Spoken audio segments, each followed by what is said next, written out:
Hello, welcome again with the part 2. Right against exploitation, as we are going to fundamental rights. The main objective of the Constitution is to see any person does not suffer exploitation at the hands of the other person. An exploitation-free society is established. That is the objective of the Constitution through the rights. Human trafficking, drudgery, slavery and forced labors are banned. The violation of the right is a punishable offence. Illegal trade of children and women, forced labor of impulsive salary without work without pay and old drudgery. The system has to end it through the right to take work from any person without paying them or paying them less than the minimum wages. Forced and imposed labor is a punishment act. Any child under the age of 14, underline this, cannot be made to work in a factory, mine or any dangerous profession. Garage, hotel or cannot be employed as a household servant. Mandatory services can be sought for any person for the purpose of public welfare in the state military service if any fields impact irrespective of religion, gender, caste or class with or without remuneration. So right to exploitation, what it means? Human trafficking, you know. This word has come into your mind. Means smuggling of humans. Yeah, human organs we can say. Then it is drug. You all know drug businesses are going on. Then slavery and forced labor. Slavery is there. You cannot keep any person as a slave. You cannot keep a person for his work without paying. You cannot keep a boy or a girl under 14 as your servant. You cannot make him to work. So these all are right to exploitation. Exploitation, the word.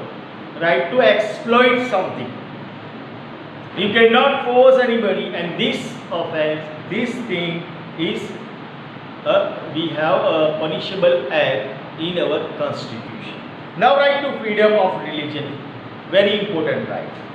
Any citizen of India can follow any religion of a choice, can promote and propagate. The same is mentioned in the provision of the Constitution of India. Again, I would like to repeat, any citizen of India can follow any religion of choice, can promote and propagate. The same is mentioned in the provision of the Constitution of India. Means any citizen can go through any religion. Example, if I am a Hindu, if I want to follow Islamism, Buddhism, Jainism, Christianism, I can. But I have to maintain the rules of regulation of the particular religion. If I accept Islamism, I have to maintain the rules and regulation of Islamism. So in India, it is right to freedom of religion. You can maintain any religion. The state of India does not have any religion of its own, or the other state is not to run the particular principles of any religious or sect. The state cannot interfere in the religious matter or religious belief of any group. The religious group have been given the freedom to establish any religious organization and can manage and administrate them for religious and philanthropic aims. Government also cannot do anything regarding this religion. They cannot ask us why you are maintaining this religion. Why you are following this religion. Some rules and regulations are there. The state cannot use the fund collected through public taxes or public funds for the benefit and development of any specific religion and sect. The educational institution running on government grant cannot impart religious education or compel the student to participate in any religious education or attend any religious meet. So any government sector doesn't work on a particular religion. Any community, any specified class. The government section is not ruled over by that. You cannot, even the educational institute that are granted by the government, they cannot make you to maintain any religious activities, any other religion that you are following.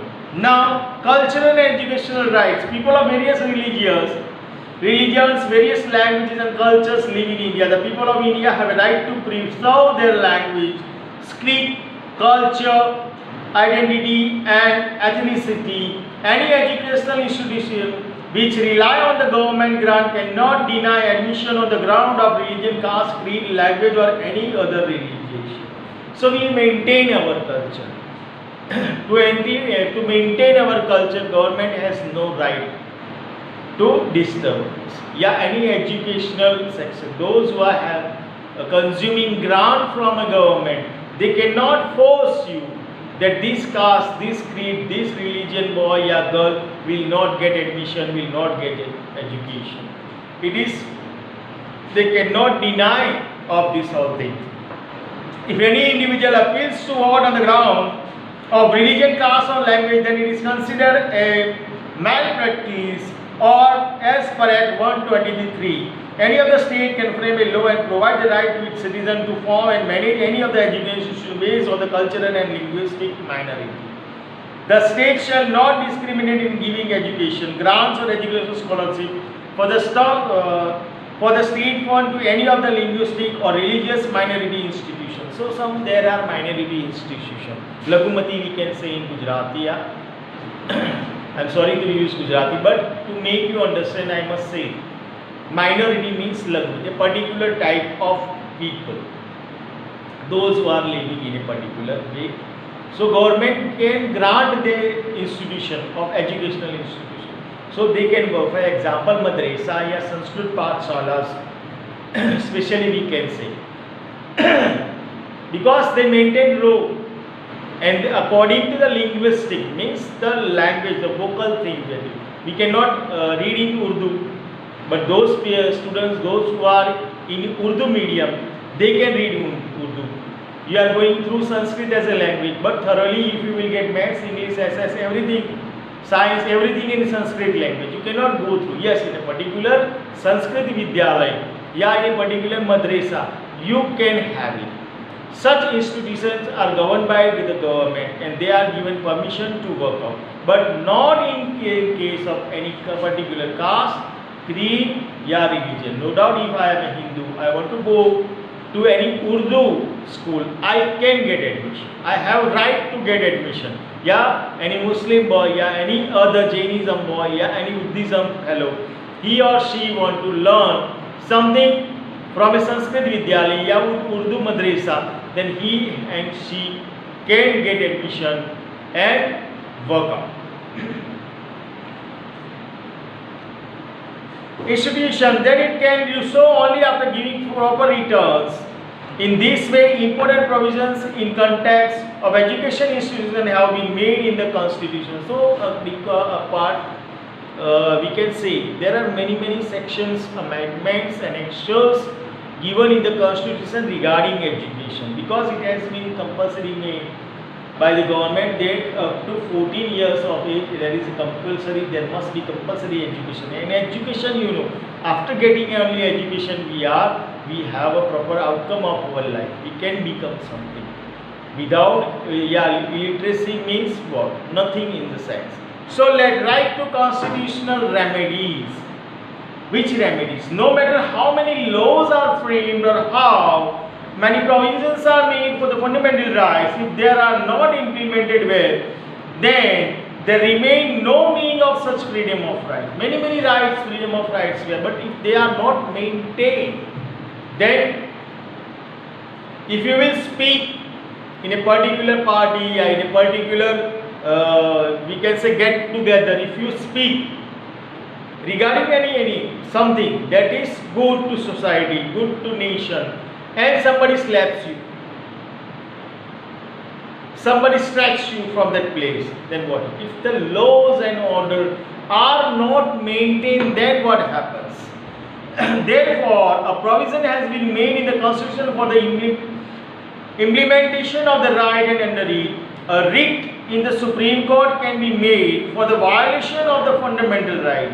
If any violations are there against fundamental right, a writ, we can say application can be made to the Supreme Court of us. This right has been accepted as a right to constitutional remedies, and this right going to court, these rights are called the rights to constitutional remedies. That the rights given, they are the fundamental rights that are given to you, and if they are not maintained, you can go to till the Supreme Court also. These are called the constitutional remedies. They are right to constitutional remedies. The Supreme Court plays an important role in protecting the fundamental rights, and for it, if the court finds it necessary that it can give order, instruction or decree. The apex court is vested with the powers given by the Constitution. Nobody can oppose it. If any person puts a complaint against any state for the violation of any fundamental rights, then the Supreme Court can exercise its right. So if anybody can, if the government goes against the fundamental right, then a person can go to the Supreme Court, and Supreme Court, according to the rule, according to the rights, according to the contentment, we can say, according to the laws, the Supreme Court finds, give any punishment to the particular state government also, to the particular person. Dr. Babasaheb Ambedkar has considered this right as the soul of the Constitution. Dr. Babasaheb, the main framer of the Constitution, has told, considered the right, this one right to constitutional rights, remedies, soul of the Constitution. Underline this: the Parliament can hand over the power of giving such an order to any of the court if the state legislative assembly frames any law which violates the fundamental rights or not in concurrence of it, then the Supreme Court can stop the state. Thus, the right provides an opportunity to any of the citizens to approach court for the violation of the fundamental right. If any state governments make this own right fundamental, add this thing in fundamental, and this is against the Constitution, then the Supreme Court punishes the state government also. So Dr. Babasaheb Ambedkar told that this one is soul of the Constitution, this right to constitutional remedies. The Constitution provides the fundamental rights to the Indian citizen. These rights are given against the government, central and state. The fundamental rights are applicable to all the citizens at all times, but can be suspended during the time of emergency. Any state cannot form any law which take away the fundamental rights of the citizen, Underline this thing. Again I am repeating. The Constitution provides the fundamental rights to the Indian citizen. Yes, it provides. These rights are given against the government, means central and state governments. These rights are given that each and everybody must follow. You look after this thing. Central government, these rights are given by the Constitution to the central and state government to maintain the law. Then what? The fundamental rights are applicable to all the citizens at all the times, but can be suspended during the time of emergency. For example, it can be suspended also when in case of emergency. If suddenly there is war between India and Pakistan, then what? We will come outside of our house and shout here and there. We will talk loudly. We will give something in newspaper. No, some rights are stopped over there. So any state cannot form any law which take away the fundamental rights of the citizen. Now we are going to fundamental duties. So there is difference between fundamental rights and fundamental duties. Last of these things are there regarding this thing. Now which are our fundamental duties? What are our fundamental duties? Rights are different, duties are different. Please keep in your mind. Read this chapter twice, thrice. You got lots and lots of time. There is no school, just 4 to 5 videos I think so might be there. You are free. Instead of playing PUBG and this whole thing, please go through your textbook. This can improve your general knowledge and your English too. Let's go to fundamental duties. The people of India were more aware of the rights and duties since an ancient times. Just as the citizens are given various fundamental rights, Various fundamental duties are incorporated by the Constitutional Amendment in 1976. Please underline. The fundamental duty aims to inculcate law for nation, inspire us, our duties inspire us, love for nation, national integrity, various high ideals and values awareness among its citizens, thereby helping the developing the nation.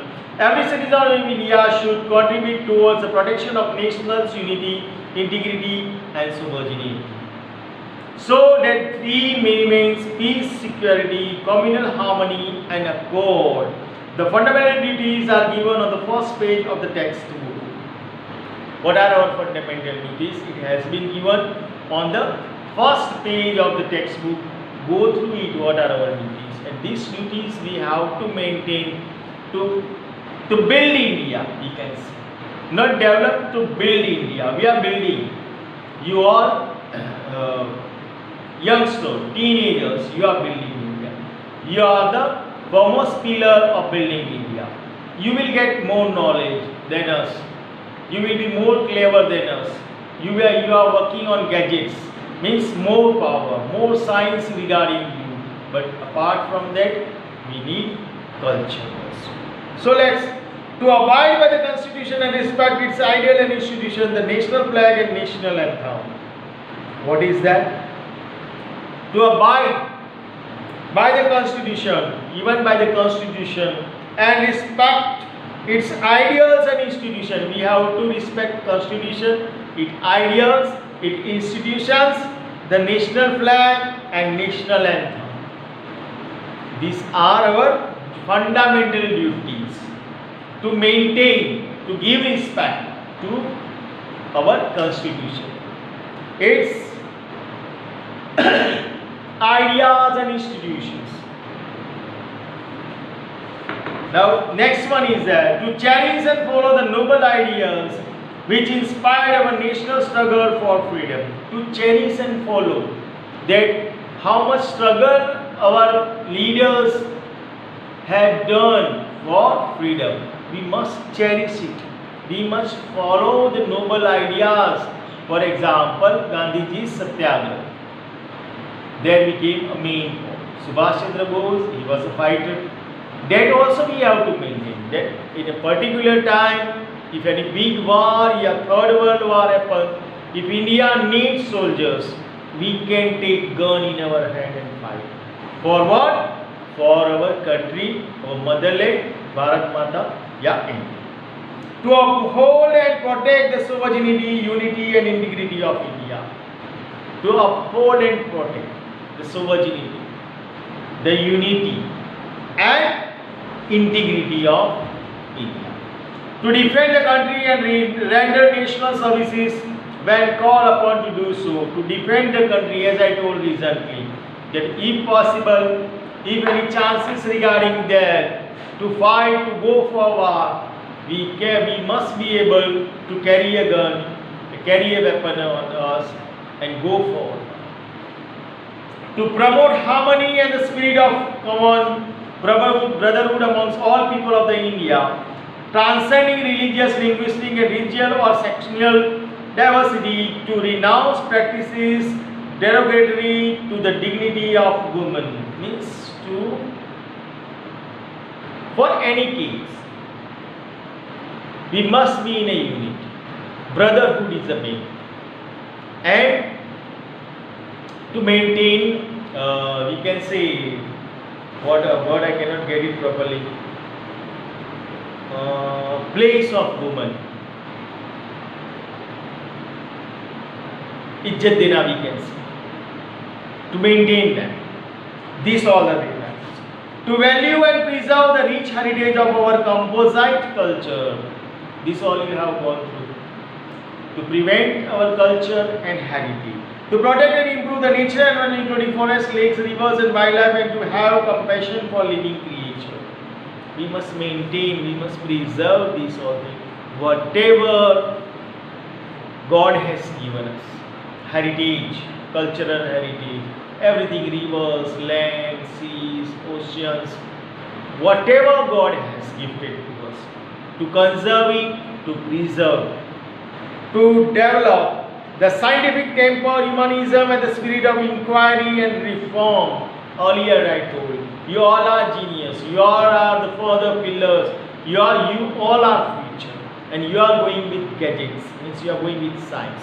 So here it is to develop the scientific temper, humanism, and the spirit of inquiry and reform, to safeguard public property and to observe violence, to safeguard, to be safeguard of public, help public, and to observe violence means kill violence, no violence, observe, resist violence, to strive towards excellence in all spheres of individuals and collective activities so that the nation constantly rise to high level of endeavor and achievement. To be, there must be an ethic regarding India, our country, and to do work within our country, for country.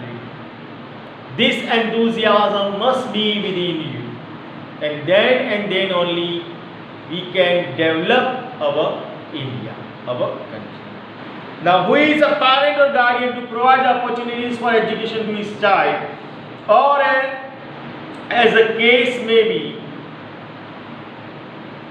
one between the age of 6 and 14 years, who is a parent or guardian to provide opportunities for education to his child, or as the case may be, one between the age of 6 and 40 years. So, you must be a parent, for example, that it is compulsory for till the age of 14 to give education in any how. You also can be a parent. No doubt you are a teenager, you can adopt somebody. If your father or you yourself are in a good financial condition, you can hire, you can adopt someone. Adopt means not to take properly. Adopt in the terms of education. You can give education to your youngsters. Now 6th January is celebrated as the Fundamental Duties Days in India. Of all these duties, some duties are backed by the law.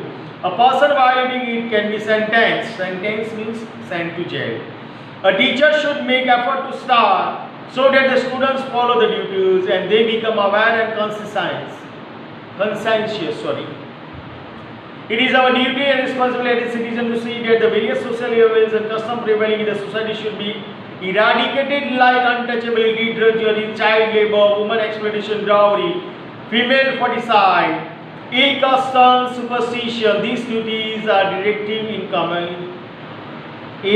conveying us that what a sensible and aware citizen must do. If citizen propagates the importance and utilization of the fundamental rights, duties, then future citizens develop the feeling of national responsibility, international brotherhood, and just and exploitation free society. So if these all are maintained, rights and duties are maintained, we can build a new India and stop custom like sati pratha, dowry, it is female foeticide, means baby girl is drawn in a milk pot, a container containing milk. So this all crude system we can vanish it and we can become a new India, a new generation, and by this we can have an international brotherhood and we can develop.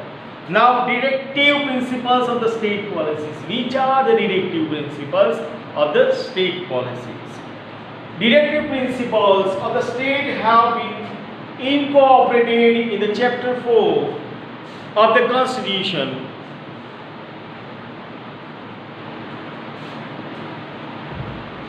Sorry, I would like to go for a break. This will be continued in the third part because something, otherwise third part will be a little bit shorter. I am sorry for these all things, but we will continue. Thank you.